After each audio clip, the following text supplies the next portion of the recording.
We've popped up welcome karakia on the screen for you all to join, led by GM Helen. Oh, am I? Yes.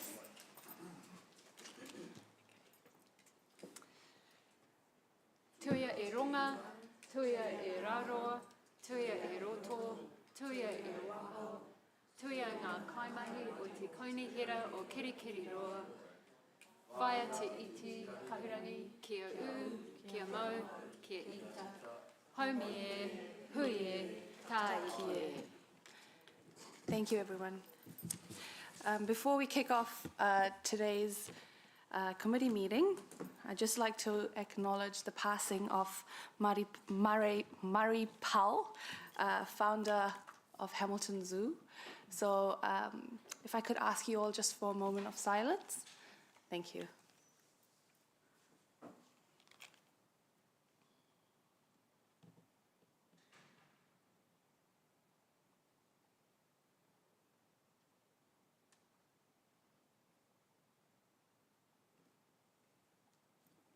Thank you, everyone.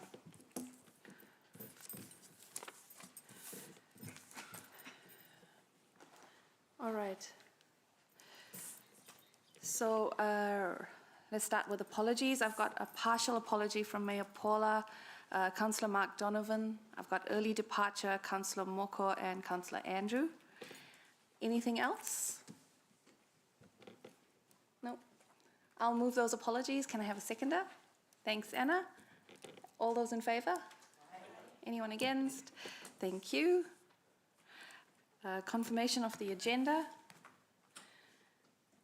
I just flag now that we're planning a break at 11:30, so no earlier than 11:30, and we've been kindly provided lunch, very light lunch.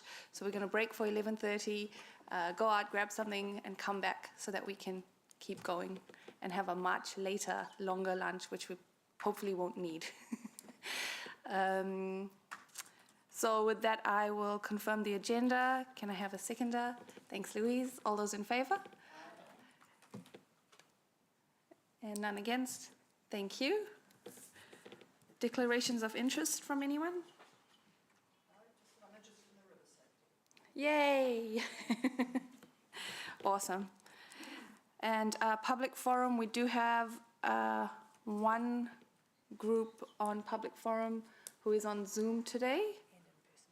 Oh, and in person? Hello. Would you like to come up to the mic to present? So welcome to Emma and, is it Rena? Yes. So you'll have 5 minutes to present, and that includes time for questions. So if you'd like to allow any time for members to ask questions, please do. Over to you. Thank you, Chair. Kia ora tata katoa. My name is Emma Brooks and I am the president of Turning Gymnastics Circle, which is a community gymnastics club in Hamilton. In 2023, we are celebrating our 70th anniversary as the oldest Olympic-style gymnastics club in New Zealand. Our name was gifted to us by our founders, who were refugees to New Zealand after World War II. And the uniqueness of the name is due to the direct English translation from their Hungarian and German descent. Our club has grown over the last 6 years from 80 members to 420 members this year, and we have waiting lists that we would like to accommodate. Our members are aged from 18 months old to 23 years and are predominantly female.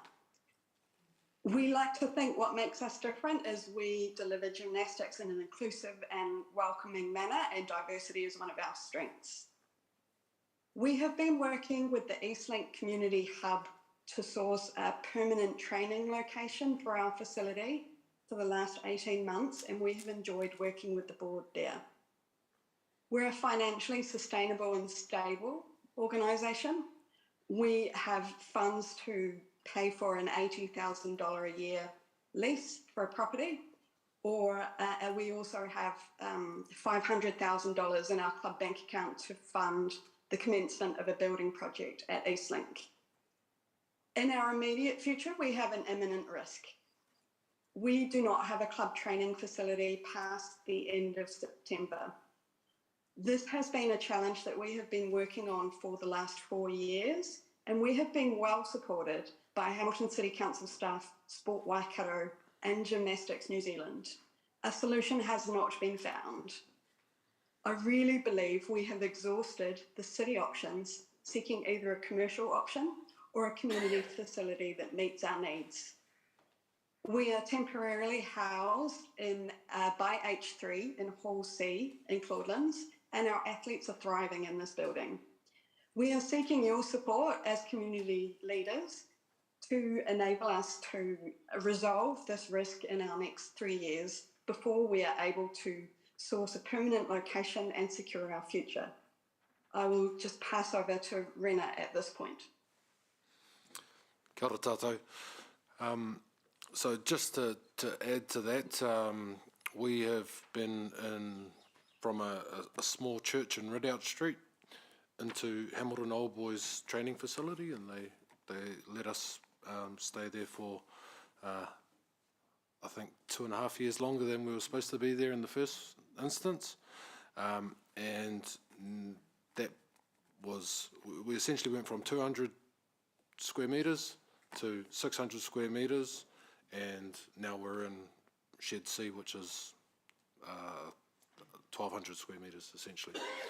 And every time we get bigger, more and more people want to join our club, right? And what we're saying now is that we have been working with Eastlink.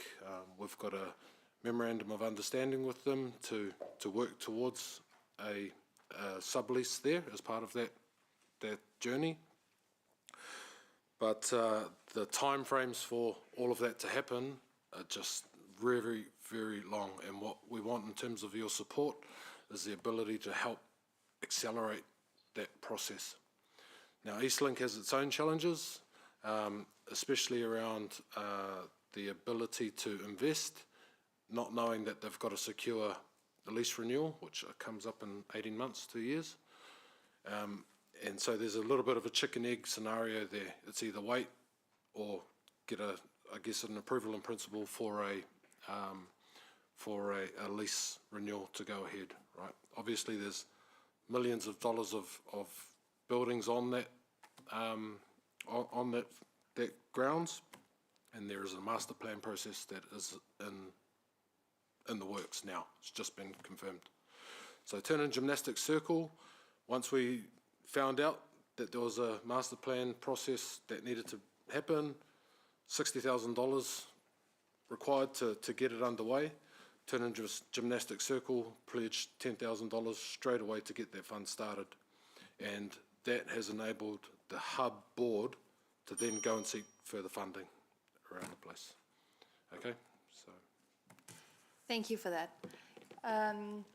Look, I'll allow like 1 or 2 questions if anyone has any. Otherwise, Councillor Bitter. One quick question. Have you considered the stage in the Founders Theatre? Oh, sorry. Any other questions? Cool.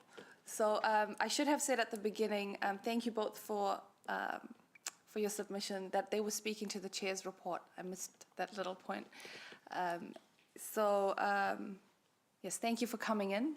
And I also want to just acknowledge our staff for what you're doing to help this club, both in the H3 group as well as community group with Maria and Karen. And I hope that we will find a solution soon. Thank you.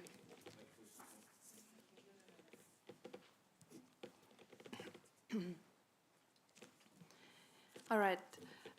Let's move on to item 5 and confirmation of the minutes 13th of June. I'll move. Thank you, Anna, to second. Any questions? Cool. All those in favor? Yep. Any against? Awesome. That's carried. Item 6 to the chair's report. I hope you all like the pretty pictures. I won't speak to it. It's pretty self-explanatory. only to say that we're doing some pretty cool stuff in all areas of the city that we should all be proud of. So if anyone would like to have, make any comments or have any questions, I will open the floor for that.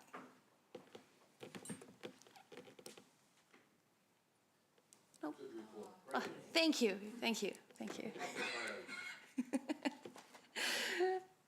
Awesome. Yeah. Councillor Max. Thank you. Just with regard to your final paragraph for the facilities coordinator, was that intended to be over and above the staffing that we have currently, or is there the ability to find something within the team to be able to arrange that? That's certainly the first thing that we'll be doing, is looking, within the team. So we'll investigate what's possible within the team and come back with any concerns or issues around that, or any further requests. Thank you. All right, so I will move the chair's report and Anna to second it. All those in favour? Aye. Any against? Thank you. I'm doing your bit. Okay, item 7, onto the civil defence update. So we'll welcome Paul Blumen.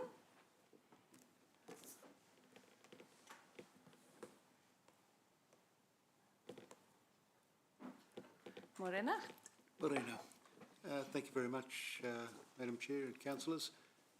The report is reasonably brief, I guess, in its content, except that there were some highlights around the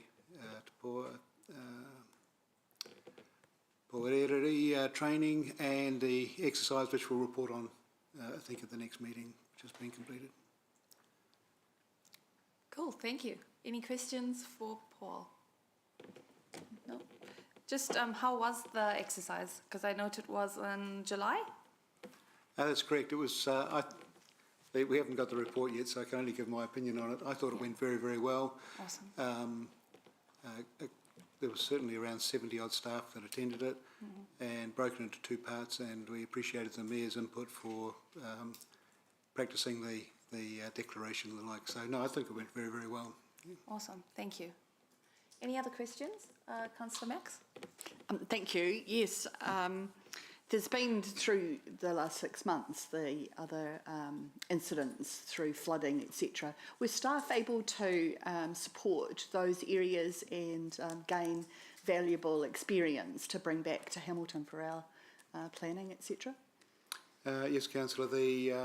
We deployed several people over to the Thames area, to the Coromandel, that got really slammed quite badly, and some staff across to the not Bay Plenty, the Hawke's Bay incident as well, which again, those poor people over there were hammered quite badly. If you pardon the expression, hammered, but yeah. And the experience they gained from there, they're able to share with their colleagues back in Hamilton? It's invaluable. It's having been deployed a lot of times myself, it means that those people next time, and the people who are going over there, start to know what's expected of them. So you just walk in, start the roles that you allocated, and hopefully get the response underway. It's been good. Yeah. And positive feedback from the areas that they supported? Oh, they're very, very grateful. Thank you, Chair. And I guess just our gratitude as councillors to the work that is undertaken by you and your department. Kia ora. Thank you. Serious issue.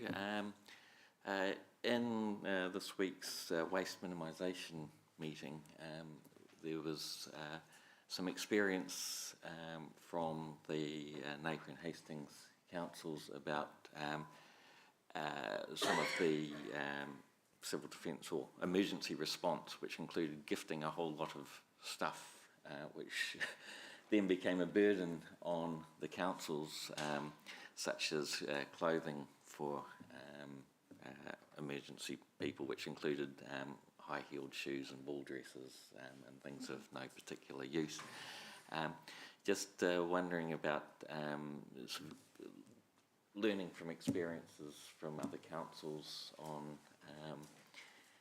how to explain to the public the appropriate response at the time, and is there a learning process going on at the moment? So my learning goes back to 2005 Manawatu floods, where I think the council was landed with around 5 warehouses full of donated goods for several years to try and clear them, and couldn't release them onto the market because it would destroy the second-hand business at the same time. So down in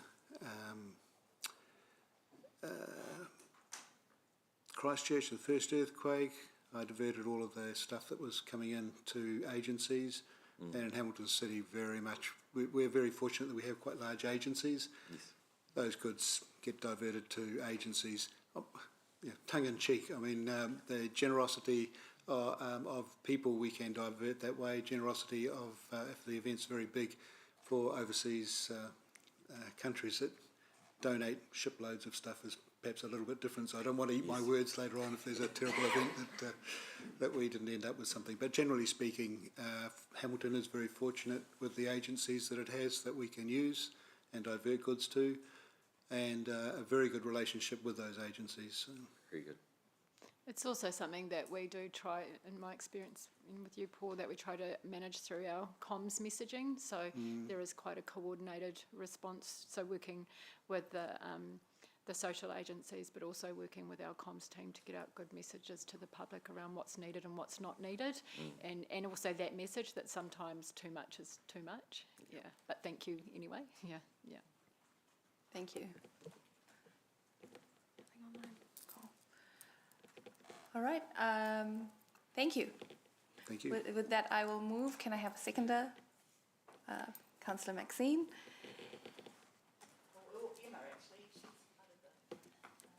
Emma, would you like to move that or second it? Or yep, Emma can move it, and Councillor Maxine can second it. Thank you. Councillor Emma, would you like to speak to it at all? Or not? You don't have to. Sorry. Yeah, I can just say that I know that there's a comment there on the Exeter Street float event, and just noting positive feedback from the communities there, and just want to thank the staff and the team for the great work they've done in supporting the community in that event, and working with Waipa to get a good response to that community when they needed it. So thank the staff, and really also really see the increase in training in civil defence. Obviously it's a hot topic right now, and it's great to see that some of our staff are doing something practical about it, and upskilling to help us if an emergency did happen here. So yeah, just want to thank staff for their support and the team for their great work. Thank you.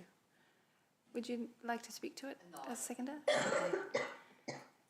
I would like to note also Councillor Emma's role as the elected member in the civil defence space, and again reiterate what she said, especially to the infrastructure operations, the waters team with the Exeter Street flood event. I've only heard positive feedback about how council responded and managed that. Also, yes, to highlight how many council staff are undertaking training. That's brilliant numbers, and it shows huge engagement within the team. So thank you to everyone involved. So we've got a mover and a seconder, so we'll go to the vote. All those in favour? Any against? Carried unanimously. Thank you, Amy. Okay, we'll go on to item 8, our city library strategy. Welcome, Rebecca and team, here to brighten our day.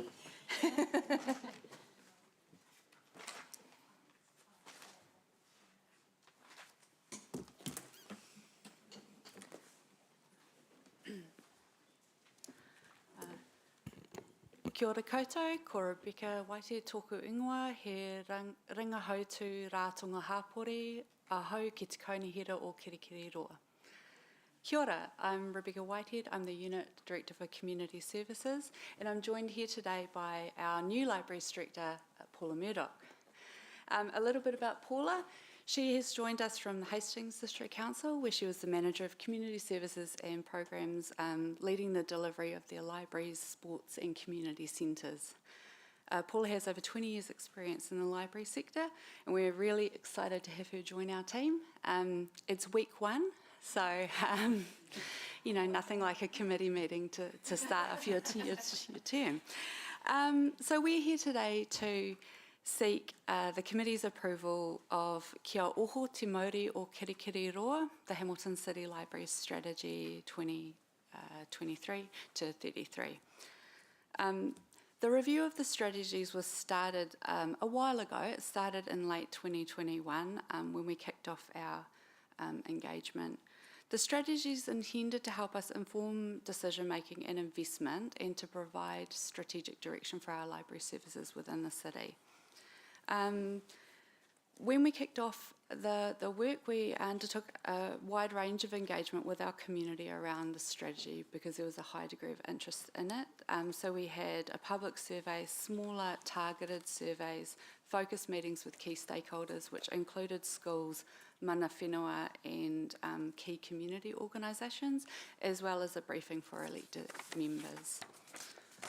Where we've landed is that the strategy has a vision and purpose, which are that Hamilton City Libraries play an integral role in shaping a city where our people and communities thrive and prosper, and that the library services promote lifelong learning, inspire creativity and strengthen their communities.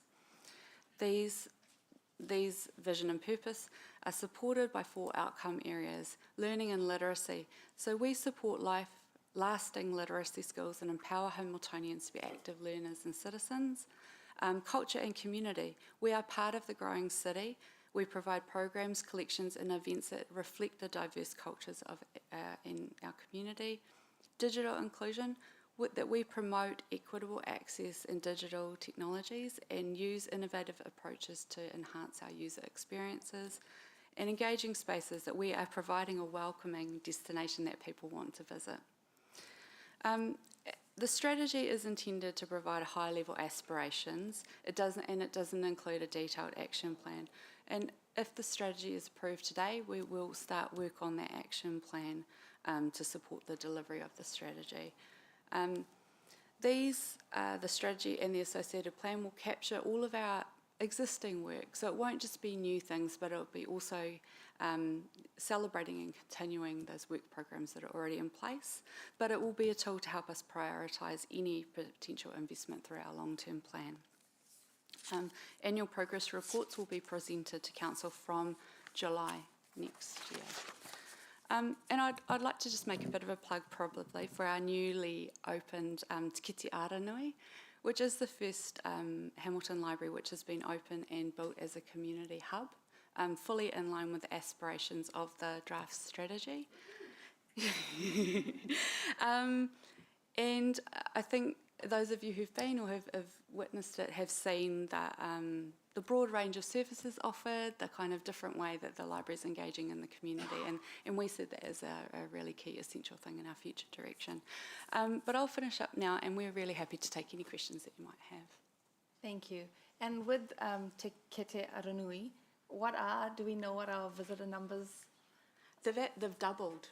Oh, wow. So the city library visitation has doubled over the last month with the opening of Te Kiti Aranui. So overall or just? Overall, wow. Yeah.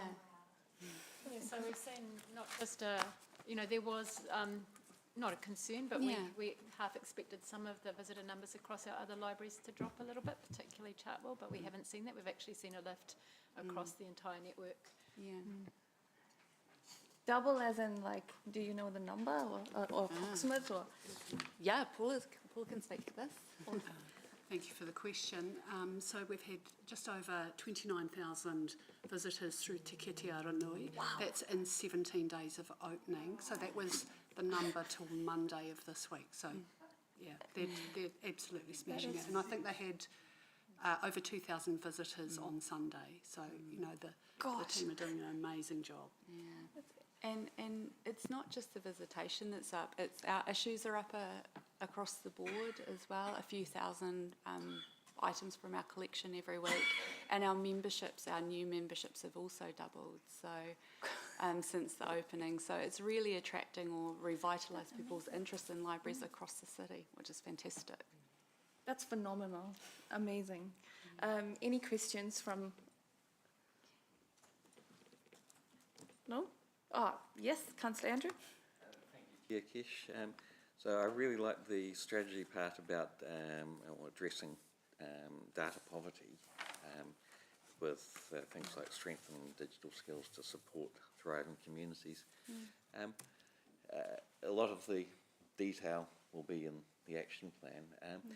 Just wondering, will there be an opportunity for you to come back to ask the councillors to do something in terms of coordinating other groups outside the libraries to help with data poverty? We're happy to engage with elected members and to leverage any relationships or connections that you have. There's a few ways we could do that. We could either, we will be coming to you with briefings or conversations as we move through the next few months, but also perhaps through exec update or other mechanisms. So yep, we're happy to engage with you around that. Or just contact us Yeah. directly if you've got groups that you think would be good for us to connect into, let us know. Yes, yes. Thank you. Councillor Anna? In terms of the libraries operating as hubs, I thought it would be good to know more, just for everybody, about the organisations that we collaborate with to sort of provide that hub facility, I guess, and you know, who we've engaged with so far. Yeah, it's probably too long a list to name the specifics maybe just a few. for Te Kiti Aranui, but I guess the types of groups we've engaged with in that community for that hub have been the local schools, the niche, some of the community, like migrant community organisations, like some arts and crafts clubs, so knitters and weavers. You know, we've been engaging with the youth skate organisations. You name it. It's been a real opportunity to engage far and wide with different groups, and the meeting rooms, all the spaces are being quite heavily booked as a result. And I think also in terms of the customer services elements, so council providing those customer services from there, so rates, payments, dog registration, different services. It's been a slow burn, but that's actually building, and we're having a lot of positive feedback from residents that it's right on the doorstep for them. So we hope that offering will bring in other people as well. Awesome, thank you. Thanks, Anna. Deputy Mayor Angela. Thanks, Chair. Thanks for the great report. Just it possibly might have just been answered, but I'm just on page 37 in Diligent under literacy and learning, what this might look like, and I guess that's how we're going to measure things. Just on the bottom, partnerships with other parts of council to champion public engagement on key topics like transport, climate change, or community services. Is the intention to, with all our libraries or just with our new library, to, whenever we have public consultations, to have an area, a stand, somewhere regular that people visiting will always know if we want people's feedback, this is where it is? Or do we do that now? Well, thank you, Councillor Angela. It's a great question. We do it now, but it's certainly the intention that we increase that and make that a key part of our offering with the numbers of community members who come through our facilities. We see that as a huge opportunity to connect the work of council and the community, and so will be a big focus of the action plan to bring that to life. Yeah, that sounds really great. Do you have sort of a timeline of when that would be fully sort of up and running? That's a focus of work for Paula over the upcoming probably 2 to 3 months. So we can provide a bit of an update on how that's going. But Immediately is the Yeah, right, answer. okay. And that sounds good, all good news. And just on page 35 of diligence, this is really, I should have taken this offline actually. In the paragraph under conversations with our community, in the last paragraph, it says over 160 ethnicities. And on the diagram, it says 180 ethnicities. So you might want to just, I don't know which one it is. I forget as well. Thank you for that. We'll get that sorted. Great work, team. Thank you. Thank you. Thank you. I just had one question. On page 51, there's a map with our library network access. Yes. There's a lot happening on the map. Yes. So Yes. are we, like, I was trying to work out, or have you worked out the gaps with access, and when would we be delving into that level of detail? The answer to your question, Chair Kesh, is yes, we have worked through that, and that forms part of our activity management planning that we've been doing, thinking about how we address that into the future. And those conversations and any proposals relating to that will come through the long-term plan upcoming. But what we do know is that there are gaps, clear gaps in Enderley, the Norton Crawshaw area, and to the northwest of the city into the future as the city grows. And we do have some targeted responses, not just bricks and mortar, but outreach and partnerships that we're currently working on and intend to increase and focus on as a response to that. And so part of that, because you've got public transport, bus routes on this map as well, so are we having those conversations around improving public transport access? Yeah, we're having those conversations across the group and with visitor destinations as well, just making sure that we're really advocating for good accessibility via public transport. Perfect, thank you. Any other questions? Oh, Councillor Max. Your question inspired me, actually, Kesh, and I mean, it won't be a surprise, this question to staff with regard to partnerships. And in pretty much every suburb of our city, we have a primary school or a college.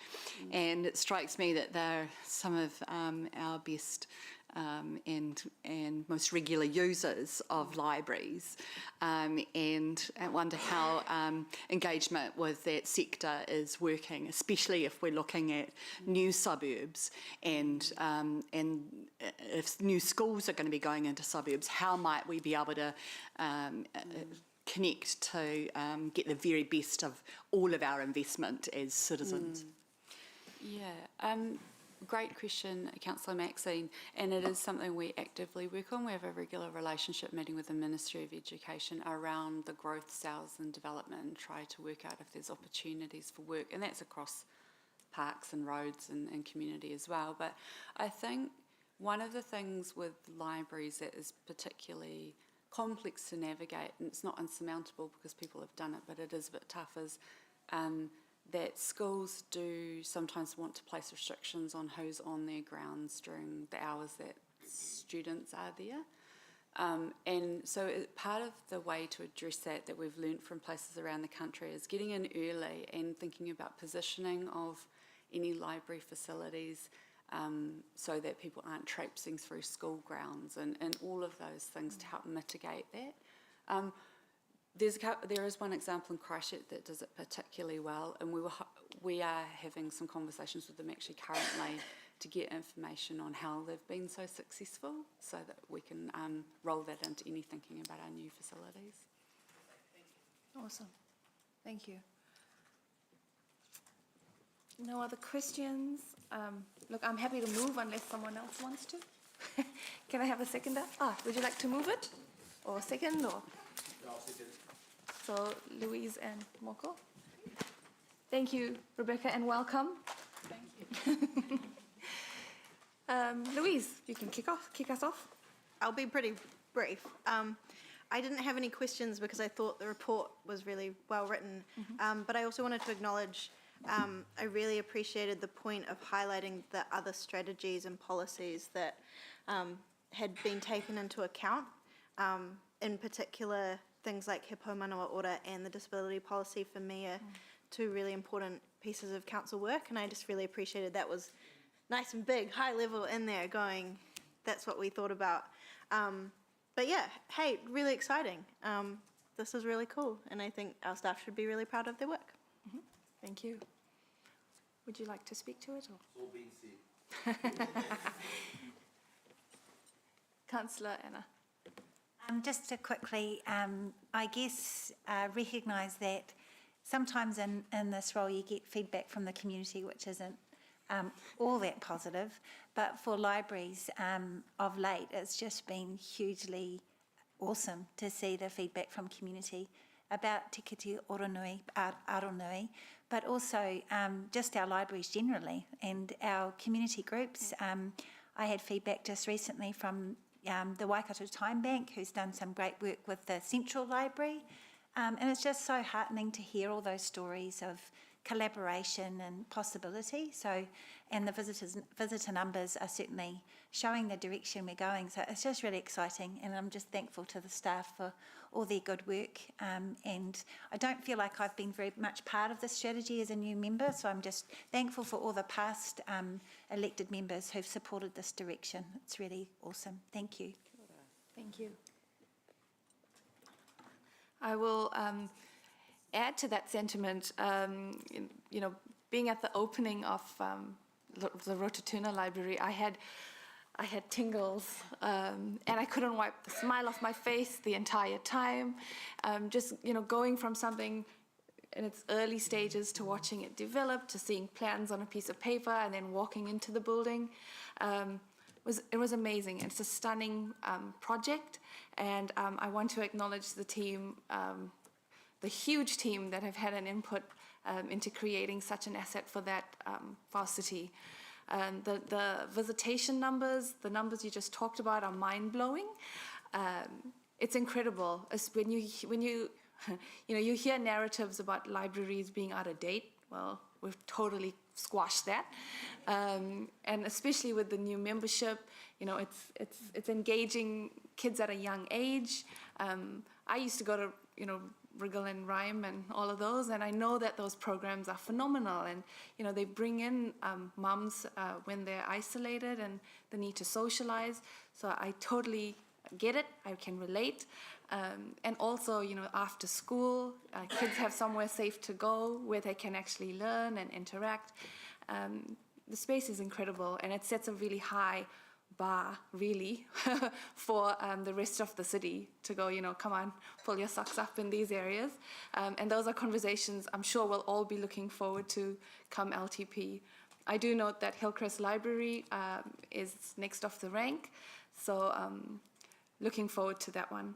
And again, as it was pointed out, you know, things like paying your rates or dog registrations, and you know, having it in a library or community hub, it breaks down those barriers. It makes council, it puts a face to council, and it helps build relationships within the community. And that's what we're all about. So thank you. Deputy Mayor. Yeah, thanks, Chair. I wasn't going to say anything until you said something about the past. And I just want to use this as an example, well, first of all, to congratulate staff, but also it was about 5 or 6 years ago that a member sat in this very chamber and totally doubled down on getting rid of our libraries. And that member's no longer with us, I'll say that. And that book reading in libraries was a thing of the past, and people were not going to embrace it, and we were wasting our money as a city. And I just enjoy reflecting on that, because boy, how wrong that member was, right? And some of us still sitting around the table today, and our fantastic newly elected members recognise that, boy, that was wrong. So it pays to have data, it pays to have vision and long-term strategy. And this is exactly our job, not getting into the detail of lines on roads and things like that, and I'm going to start continually talking about that, but setting strategy and policy as governors for the city, and representing and delivering what our community wants. So top work, team, this is fantastic. I still haven't been to the library. 7 a.m. for an event is way too early for me, anyone that knows me, and I'm usually at the gym anyway. But, you know, this is a library that Councillor Stevie down there on my screen will use and celebrate, and may it be the first of many newly developed and renovated community hub / library / community meeting places. Well done. Thank you. Thank you. And with that, we will go to the vote. Oh, yes, go for it. I just wanted to say I also wanted to extend a big welcome to Paula. And also just acknowledging the Deputy Mayor's comments. There are way too many librarians in my life to ever be of that opinion. But yeah, awesome. Thank you. All right, so to the vote, and all those in favour, please raise your hand. The motion is carried unanimously. Thank you. And on to item 9, please. Waikato River Safety Project Update with Luke.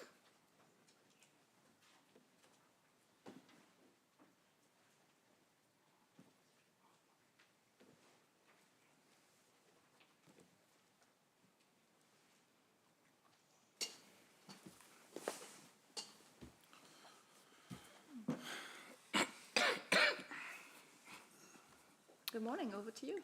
Morning. Chair Kesh, Deputy Chair Anna and committee members. My name is Luke Archibald. I'm the Parks and Recreation Asset Manager. Sitting beside me today is Paul Blumen, who you saw earlier in the meeting. Today I present to you the River Safety Project Update. This committee tasked the community group to undertake 8 actions over last summer's swimming season. This report provides an update on 5 of those 8 actions. Excuse the cough. What is likely to be of particular interest to members of this committee is the hazard assessment and behavioural observational studies completed by Drowning Prevention Auckland.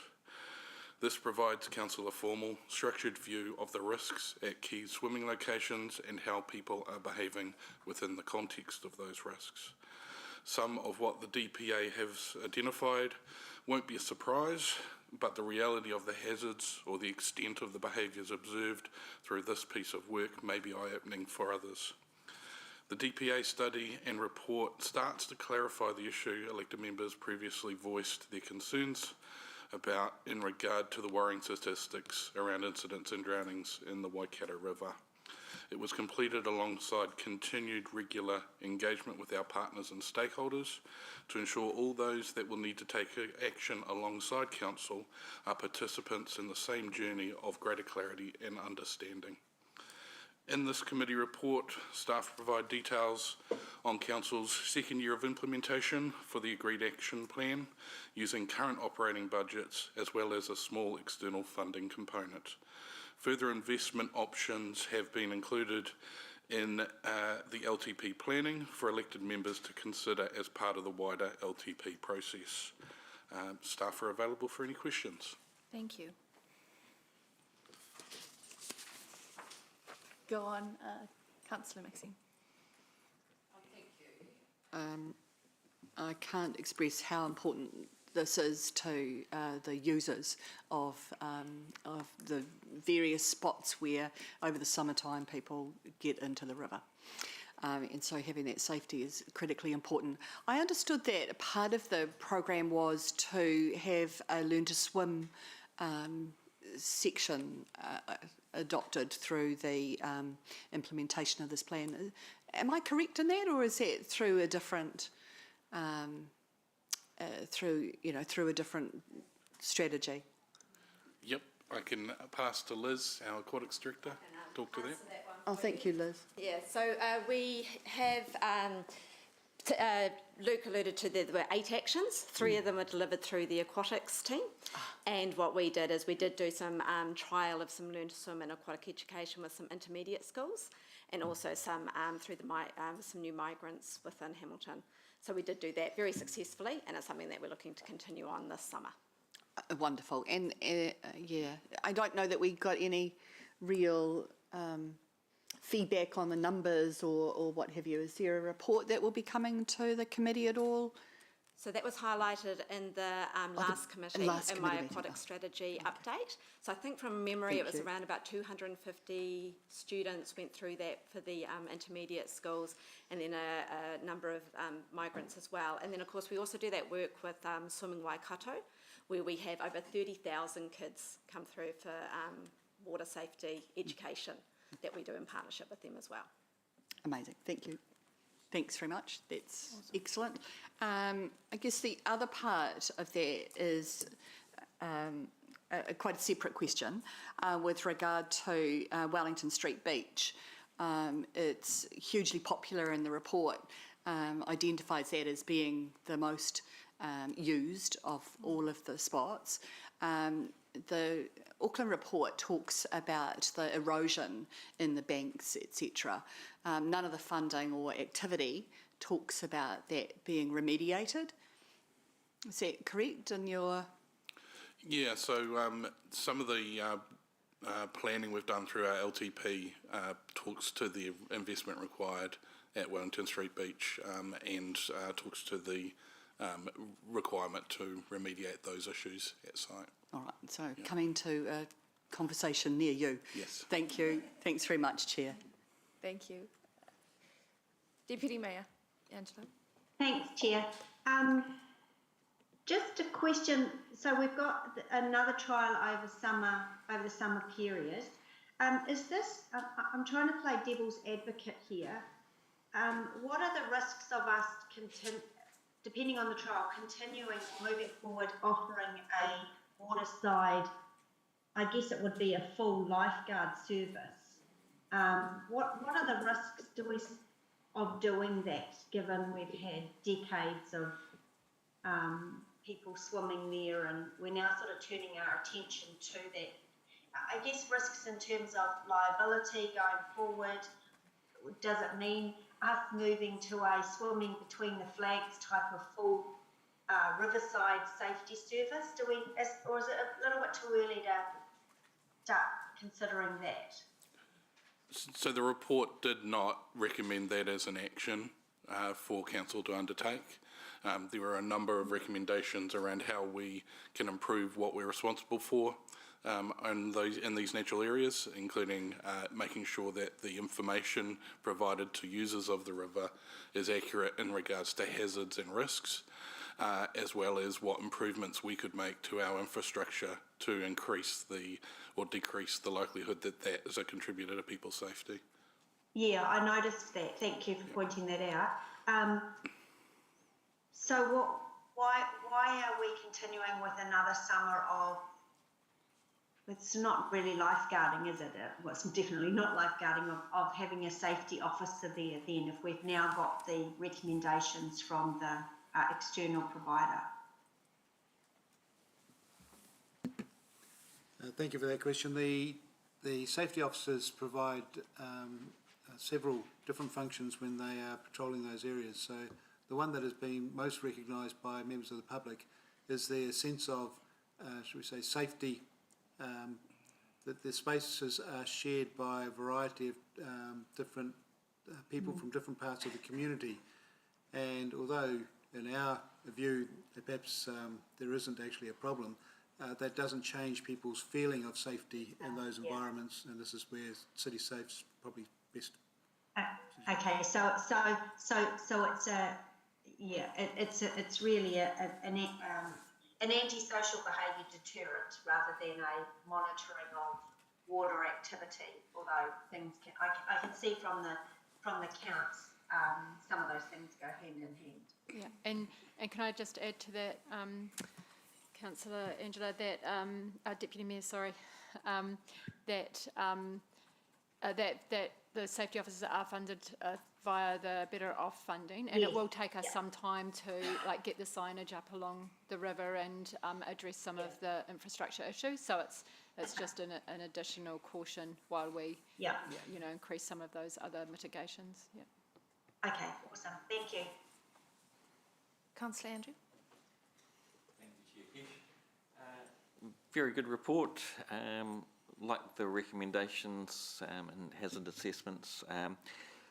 There is one area which hasn't been considered, which I was just wondering if it could be included in any future updates, and it's the best swimming spot on the river, which is down by what's now known as Duck Island, halfway between Wellington Street Beach and Cobham Bridge. Official name is Graham Island. There's suggestions that it might even have been a pass site. So it's really interesting. Beautiful swimming hole. I've taken my kids down there, swimming there. Love it. Yeah. So yeah, just if it can be considered in future reports. Yeah, the report focused on 5 sites, but that wasn't to the exclusion of all swimming locations around the city. But for them to be able to scope that work and deliver within the time frame, we had to constrain it to 5 key sites. But what our learnings go beyond those 5 sites. Good. Yeah. Good. Cool, thank you. I did have a question. The regional communication strategy, it's touched on in the report. Is it going ahead for the summer? Do we know yet, or are we still waiting on funding? Or Yeah, we're actually right in the process of doing that right now. Water Safety New Zealand funding closes on Friday, so we're working with them on the approach. So we certainly can come back with an update on that one. Cool, thank you. It'll be good. I mean, yeah, it would be good to know if it's been successful or not, and if not, then what this committee can help with. The other thing was, I did see permanent signs to be designed and installed was one of the recommendations, and that we might be looking at a trial at one spot. Have we picked the spot yet, or are we going off? Yep, so those are two separate things. So the signs, Okay. we're looking at the 5 locations that were in the study, and we're using existing funding to design and implement that this year. Yeah. The one pilot location is for the self-rescue PRE, and the idea is that we would choose the location, probably Wellington Street Beach, because of how busy it is, to pilot and trial just that approach to see if it will actually work. We've got some concerns around that equipment not remaining there very long, and so we want to package it up, test it before we would roll something like that out to any other locations. Okay. Sounds sensible. Yeah, that's all I had. Any other questions? No? Cool. Thank you. Thank you. Thank you. Councillor Maxine, would you like to move that one? I'd be delighted. Yep. And Anna to second. Thank you. Over to you. Thank you. I think this became a real issue, well, it's been a real issue for a very long time, but it became highlighted with deaths on our river, something that no whānau welcomes, and it was really clear at that time in hot summers that people seek out a way to have fun and cool off.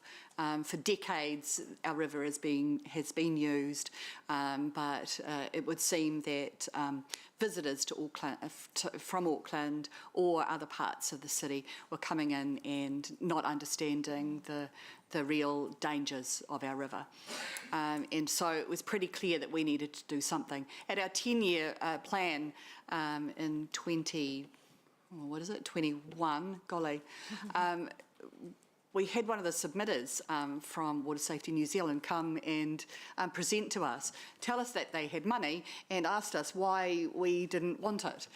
So that was a real catalyst for us, strapped council for funding, to be really taking advantage of that, and I think staff took up the challenge and took on these issues and have put together the very best of plans. I've had over the last summer the opportunity to engage with the safety officers, to see their equipment and see the work that they were doing. I live just a few doors down from Wellington Street Beach, and so it's really important to me to be able to see that activity there, the signage, and the number of people using that. As we get into hotter summers, that demand won't be any less, and so having a really robust safety plan to keep everyone able to use those beautiful amenities in our city is critical, but that we want to be able to do that in the very best way to be able to do it. And finding funding from elsewhere around the country is critically important. So I'm hugely supportive of this and challenge us to be thinking always to improve on what we've got. We've got some really good data from the last summer, and added to the coming summer, we'll be able to make some really good decisions based on that, and with planning into our long-term plan. And let's see Wellington Street Beach showcased. Kia ora. Thank you. Councillor Anna. Yeah, I'm just really pleased to see this work happen, and I guess in particular the trust that I have in the staff around any improvements that are made, particularly around the jetties, that it will be done in collaboration with the people that use it the most down there. I did my first jump, I wouldn't say manu, but off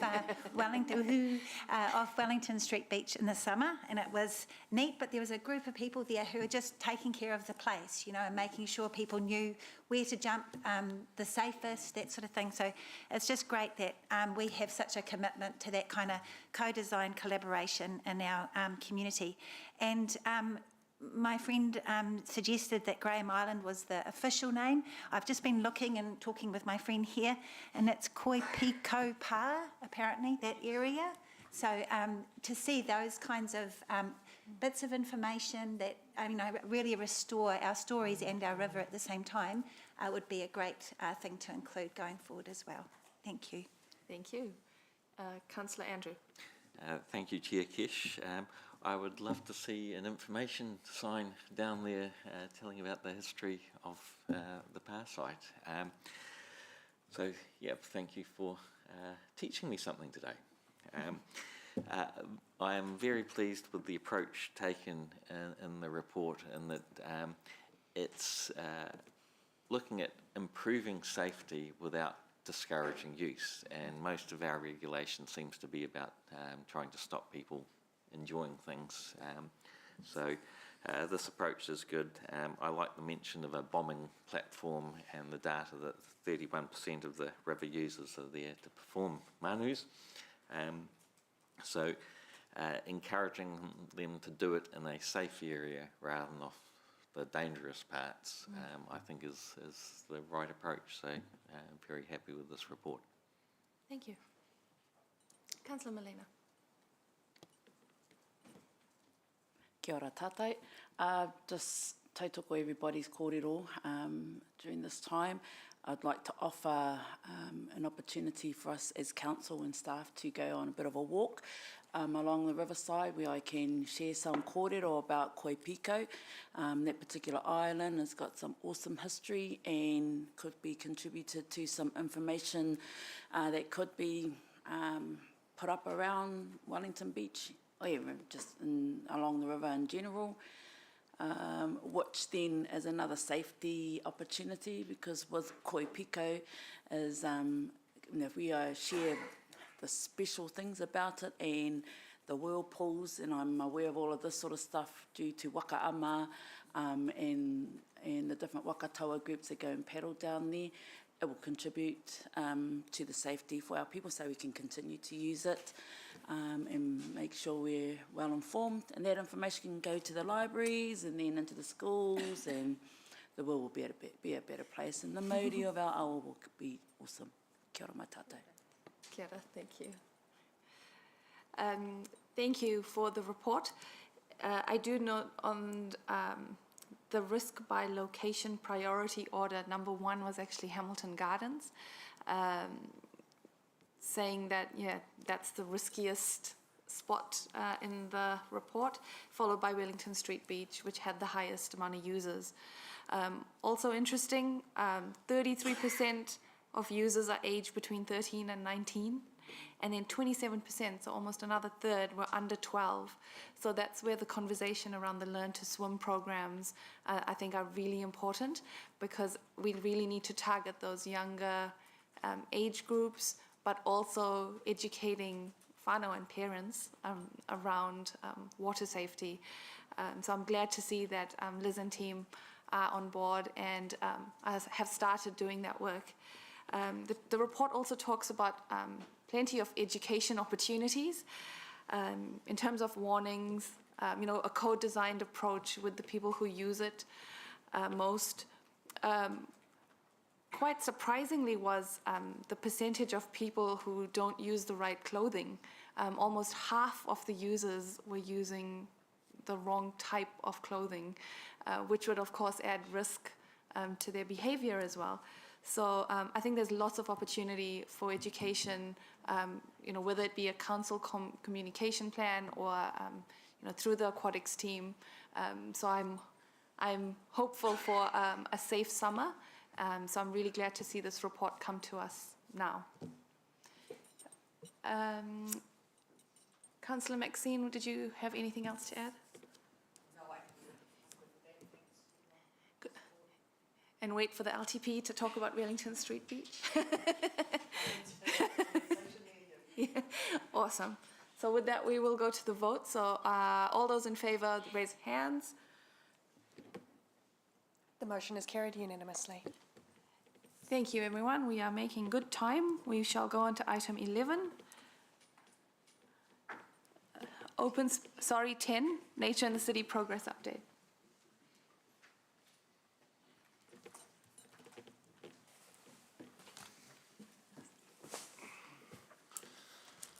Welcome again. Thank you.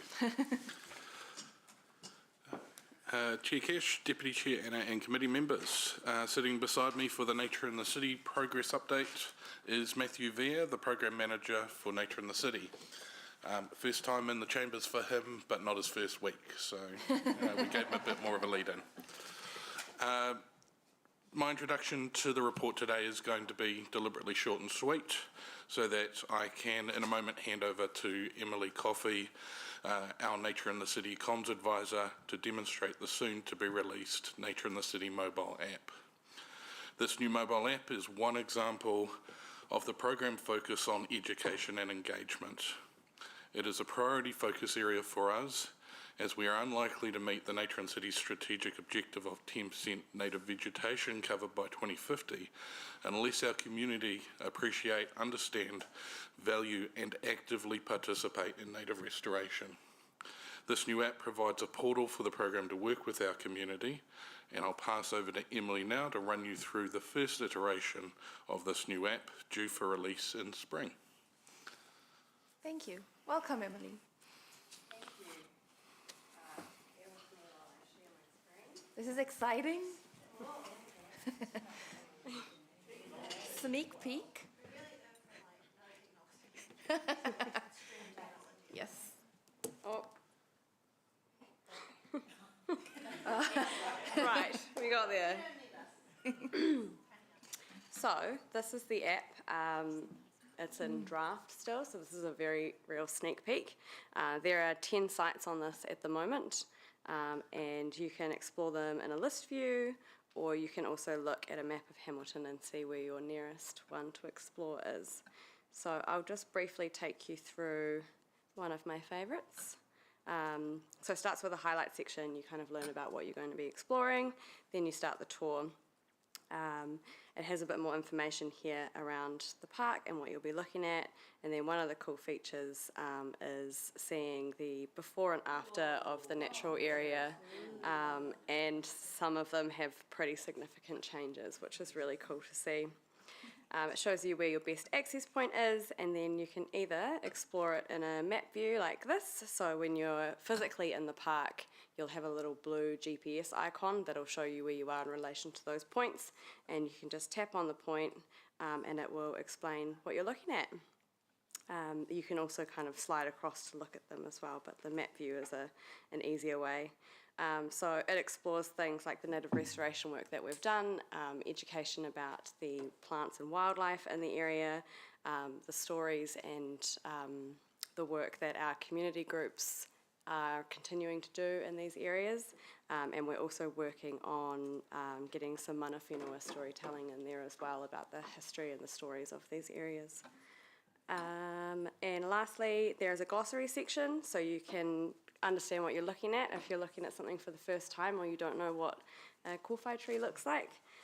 So, for example, with the pīwaka waka, you can get some information about what that bird is like and a little audio clip too, so you can hear what it sounds like.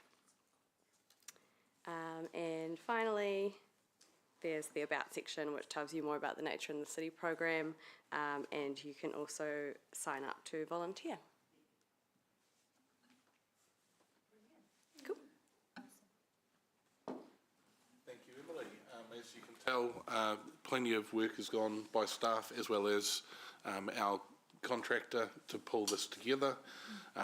We are ready for any questions you may have about the app or the wider report. Thank you, Luke. Yep.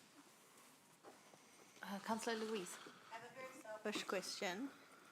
One time Google Maps told me I could definitely bike through the Glenview gully, and it turns out you totally can up until you get to a point of some very aggressive stairs, and my 25 kilo carbon steel bike does not really do well with stairs. I was just wondering, like, for those of us who also like to explore our gullies via bike, I assume that our app wouldn't do people dirty like Google Maps did. So the app doesn't have any biking information on it, but it does have information about wheelchair accessibility and pram accessibility. Cool. So I would imagine that anything that a pram can get to, that your bike can as well. Yeah. Awesome. And then I was also wondering, which was really a question whispered to me by Councillor Maxine, about the ability to have gone to one of these gullies and had such a wonderful time that you're like, I would like to plant some trees or pull out some of these horrible weeds. Is there a sign-up form somewhere in there to be like, I would like to be connected to a gully group? Yes, so where we talk about the work of the different restoration groups, there is a link straight to their contact form, so you can get straight in touch with them. And then also in the app, as I showed, there's our general volunteer sign-up, which has all the information about those restoration groups, and then a general sign-up for our own database. Because there's a Nature in the City newsletter? Yes. And so that will also put you on the newsletter? It doesn't also, but you have the option to. Could, so you have to opt in to both, yeah. Awesome. Great. Sounds wonderful. Sure. Sometimes when I go onto websites, a thing pops up and asks me to sign up to something immediately. Is that a feature that we could think about? We do have the ability to do pop-ups, yeah. We haven't put anything in there at the moment, but it's something that we could explore. I'm reluctant to do it as a first step when people enter the app. It's more like you've been using it for a while and you're having a great time, why don't you sign up? That's fine. Councillor Malena. Awesome, what an awesome app, and I look forward to having a tutu on that and socialising that on the different spaces that I'm involved in. Definitely would like to make some suggestions in terms of mana whenua kōrero, which ones of moko's whānau you should or should not talk to. Not really, but his uncle, no. But also little things like pīwaka waka, that's quite a generic Māori term for fantail, but in Tainui it's pīrairaka, you know, little things like that. So, you know, don't be afraid to reach out to myself or Moko, and I'm sure between the two of us we can direct you in a good direction. You know, we have to have a bit of a kōrero about that. And look forward to seeing the further developments and more information that you do find and how you can include that into the app. Different links to other groups of people that currently do like walks, because I know Te Wānanga o Aotearoa contextualise a lot of the Te Reo Māori programs by doing all that sort of stuff. Awesome. Yeah, so I mean I'll definitely be letting them know what's available because I think it's a cool app and looks pretty user friendly too. So thank you guys, awesome. In there somewhere, and you answered it. Yes. So we'll move on. Yes, she just went like this. Okay, cool. Yes, cool. yeah. Question around promoting the app once it's released. it's really cool. So how do we get the messaging out there that it's available? So we have engaged King Street to develop the marketing campaign for this. We're looking to launch in spring. 2 of the tours on the app are the Hamilton Gardens Valley Walk and Waiwhakariki. So we're also working with the visitor destinations team on how we can kind of cross-pollinate the people that go to those destinations. Brilliant. Which leads me on to my second question around tourism, because looking at the app, it's something you'd see, you know, when you're traveling, because it's so easy and it's got the times on it and the difficulty level. So are we talking to our tourism partners around how we promote it? Not yet. Our initial focus is for Hamiltonians, but that's a great thing that we could look into, yeah. Perfect. I think the thing to add to that is this is the first iteration. So when you release software, you want to keep it pretty contained, make sure you've got a stable and it's delivering what you want, and then iteratively we will keep investing over time to improve what's being offered, but how and where we offer it to. Yeah. Perfect. Thank you. No other questions? Councillor Anna, would you like to move this report? Yep. And Louise, do you want to second it? Or yep. Awesome. Over to you. I'm very excited about the app, but I'm actually wanting to really mostly acknowledge the amazing work of the team in Nature in the City, and just the way in which this council has invested into that space, because it's making such a difference. But, you know, long before Nature in the City existed, we had these amazing gully groups, and I want to acknowledge them because I think they don't often get acknowledged in a public space. So Rex and the team at Mangaiti, along with the Jobs for Nature crew there, Neville and the team at AJ Seeley, Gabriel and Riverlea Environment Society at Hammond Bush, the Ngāti Hoa Mahi Trust and Peter at the team in the Manga Onua, the Fairfield Project crew, Mike and his team at Waiwhakariki, Amy and all her amazing work at Manga Kotukutuku, Shepherd and his amazing work at the Hillcrest Stadium, and of course our staff, Jared, Amy and Claire, and just, you know, that's who Nature in the City is, and we couldn't do it without these people. So I just really want to acknowledge them. And I saw a quote today when I woke up, actually, and it was, "Imagine a world where people work together to heal our earth." And I thought that's what Nature in the City is. It's people working together to bring healing and to restore our gullies and everywhere that's beautiful in our city. So huge thanks to the team. Thank you. Yeah. Thank you.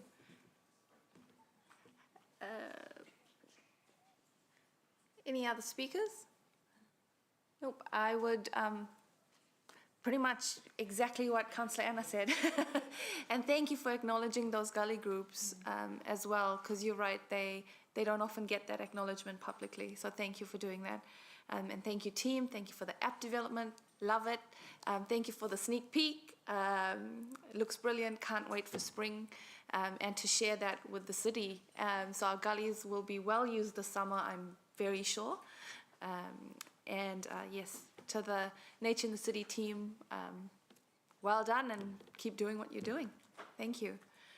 And with that, we will go to the vote. So all those in favour, please raise your hands. The motion is carried unanimously. Thank you.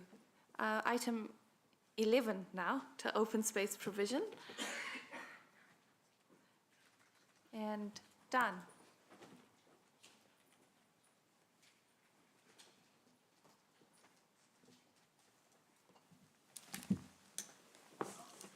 Kia ora koutou, and thank you for having me today. So I'll keep it really brief. So we're here today seeking approval to publicly consult on the draft open space provision policy, which has been updated through this review process. So there's 2 key changes that we're looking to make. So the first one being reducing our walking distance targets for our neighbourhood parks and community parks in the medium and high density areas of Hamilton. And then the second one is the addition of a policy which will give council direction to seek land acquisitions early. So this is really a cost-saving exercise. So the earlier you buy land, the cheaper it is. And I guess in terms of process from here, so once we go up for public consultation, there'll be a hearing to follow. And I guess at that point, we can start looking at a few changes based on what the public is saying and based on what elected members are saying. And then from there, we'll be looking at a deliberations report for the adoption of the policy. So that's kind of an overview of the process from here. We'll now pass over for questions. Thank you. Any questions on that? Pretty straightforward. This is a vote to allow consultation. And then I'm sure there'll be plenty of opportunity for a discussion at a later point. Yep. Awesome. I can move. Seconder, Councillor Anna, thank you. And would anyone like to speak to it? Nope. So we will go to, yes, Councillor Sarah. Were you speaking or voting? Yeah, no, I'll speak very quickly just to say that I'm really pleased to see the key amendments in the policy around improving access to green space where we are going to have more medium and higher density living, and also the push to be purchasing land early on, because when you hear some of the stories around what we purchased, say Rotuna North Park for and what it would be worth now, it's just insane, the difference. And so that strategic land purchase fund is going to be so critical, and as I think Mark Twain said, buy land now because they're not making any more of it. It doesn't get any cheaper. So I look forward to that LTP discussion, which I think will be really critical. Thanks. Thank you, Councillor Sarah, for highlighting that. And no other comments, so we will go to the vote. All those in favour, with a raise your hands. The motion is carried unanimously. Thank you, everyone. Let's go on to item 12, the cemeteries and crematorium bylaw.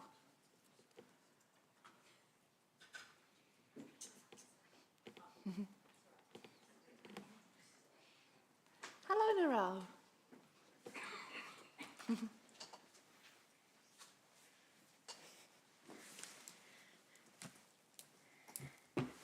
Tēnā koutou. For those who don't know me, ko Naralaho, kei konei au me Marie Barry. Steve might appear at the doorway soon. Today's report is just seeking approval to go out to consultation for the draft cemeteries and crematorium bylaw. The review of the bylaw identified opportunities to improve our existing bylaw, but just with minor changes. These are outlined in paragraph 14, but also in our attachment, which has the fully marked up version. The staff recommended option is obviously to approve for consultation with this draft.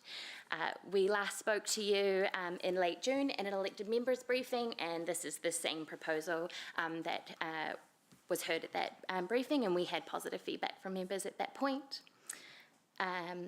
Yeah, perfect. I'm happy to take any questions. Thank you. Any questions? No, there are none. Well done on a... You have a question? Yeah, I have a question. How's our conversation with the iwi going? Yeah, good. So we initially spoke with a group of mana whenua, and they proposed some comments and ideas. Primarily, they discussed an overarching theme of us for, manaakitanga to really consider this kaupapa with the reverence that it deserves. And so, provided a lens for us. Have they been able to give us some direction as to what the preference for Māori would be in terms of crematorium waste? So mortuary waste does sit outside of this bylaw, but that is certainly something they've commented on, and it will sit with our waters team. Yeah, so further to that, Councillor Moko, my understanding is that the thought group had a tour of the crematorium, and they were really comfortable with the operating practices on site. Come on. Cool, thank you. I'm happy to move unless someone else wants to. Yeah, I can move. Yep, Councillor Moko move, seconder, Councillor Malena. No debate. No debate. No comments, any comments from anyone? No? We shall go to the vote. Raise your hands.